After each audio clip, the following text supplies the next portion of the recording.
pessoal, é nossa primeira aula hoje. Eu sei que vocês estão super ansiosas para a gente começar com a didática do curso, mas eu acho importante a gente conversar bastante antes, porque dentro do grupo tem aquelas pessoas que já têm um contato com a terapia há bastante tempo, né, com os oráculos há bastante tempo, e outras pessoas que estão começando agora como oraculistas, né, estão aprendendo a ser oraculista. Bom, vamos conversar um pouquinho da ética, tá? Nós sabemos que as pessoas que nos procuram estão sempre com algum problema. Ninguém vai procurar um oraculista, um terapeuta, se tá tudo bem. É sempre algum problema no casamento, um problema dentro da família, um problema no trabalho, alguma coisa que leve esta consulente a pedir ajuda, né? Na verdade, elas vêm até nós para que nós possamos ajudá-la. O baralho cigano, ele vai ver o melhor caminho, né? O que é preciso fazer para que aquela pessoa encontre o equilíbrio, né?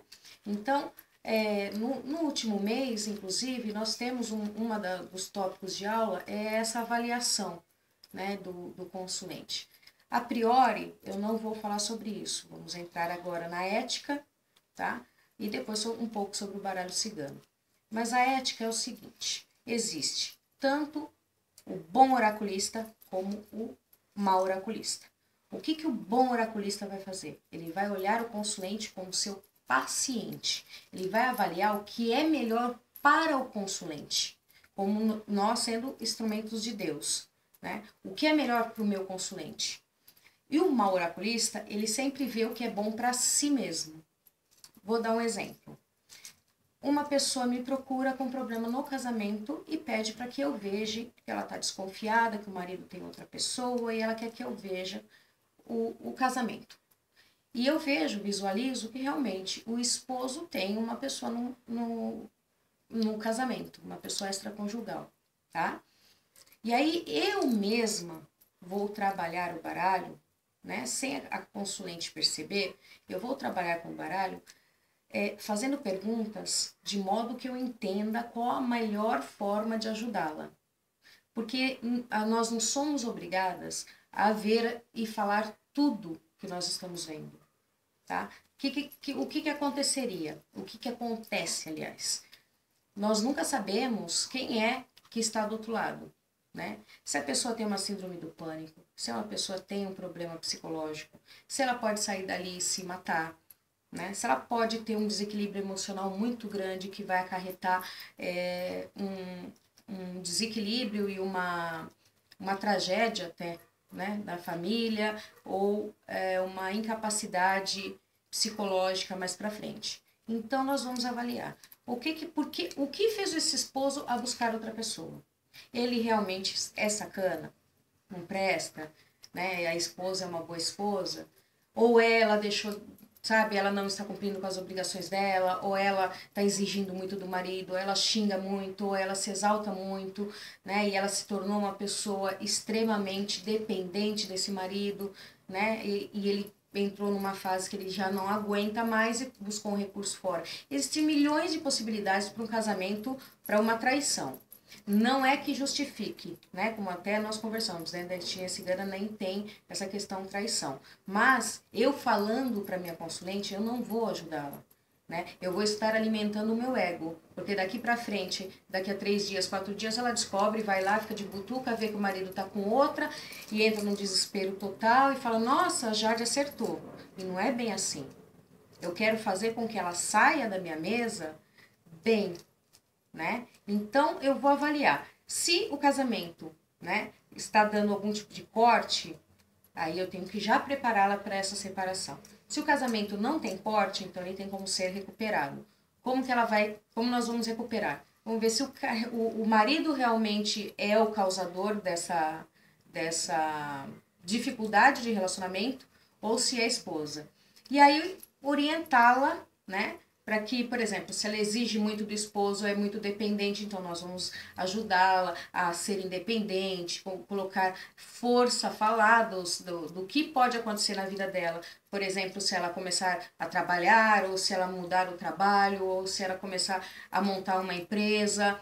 Existe um leque de possibilidades, que aqui eu só estou dando um exemplo. Mas o importante é olhar o nosso consulente como nosso paciente. Não acertar ou errar. Não é um jogo de sorte, o oráculo, para que você acerte ou erre alguma coisa. Mas é uma ferramenta, tá, de Deus para que amplifique a nossa intuição.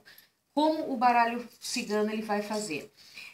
O baralho, tá? Ele não é uma interpretação, né? Um jogo, que eu não gosto dessa palavra vamos jogar, eu gosto de falar vamos deitar o baralho cigano. Ou no meu idioma, drabaripê.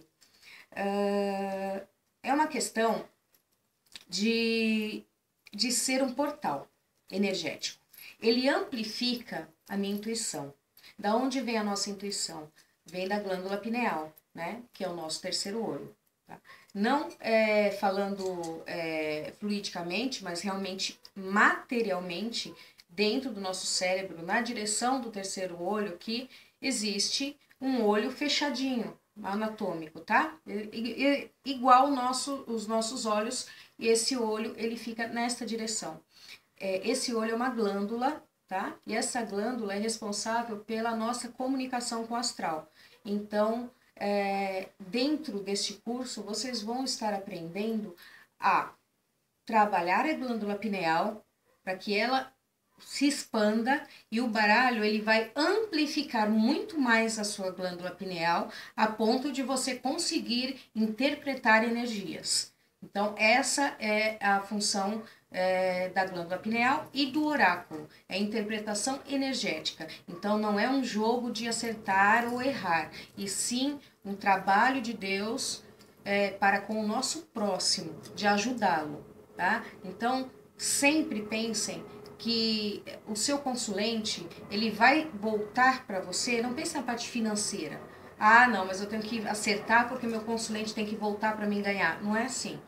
Você conquista o seu consulente com ajuda, com amor, né? A própria espiritualidade vai te trazer as pessoas que você pode ajudar, tá? Não as pessoas, por exemplo, que venham até você por curiosidade, para ver se você é boa ou não é naquilo que você está vendo. Isso não existe, né? Eu prefiro, inclusive, nem atender quando eu sinto que é uma pessoa que não tem problema, que ela quer curiosidade. Isso acontece muito com família. Vocês vão ter bastante gente de família, amigos, que vão procurar vocês, assim, com perguntas que não devem ser usadas para um oráculo responder. Então, por exemplo, olha, amiga, vê aí, eu saí na balada, conheci uma pessoa, vê se gosta de mim. Isso é um tipo de pergunta muito superficial, que vale, assim, não vale a pena você abrir o seu baralho, trabalhar a energia do teu baralho para responder isso. Agora, um relacionamento que já está há algum tempo, ok, vamos abrir o baralho. Eu já tive pessoas que me procuraram para, por exemplo, perguntar aonde estava uma correntinha que ela perdeu. Então, vocês vão se deparar com pessoas diversas, né? Mas o importante é sempre vocês terem em pauta dentro do seu jogo, né? Eu não gosto de falar jogo, como eu disse, mas dentro da sua terapia, que você não sabe quem é a pessoa do outro lado, que você não sabe, dependendo do que você fale, ela vai se suicida por um ego seu para dizer que você está certo, e não é assim. Nós temos que amparar essa pessoa, fazer com que a partir do momento que ela levante da mesa, ela levante já restaurada energeticamente, tá? E já sabendo aonde ir, para onde ir, que passo tomar, tá? Essa é a função do bom oraculista. Bom, daqui a pouco a gente se fala mais um pouquinho. Beijo, até mais.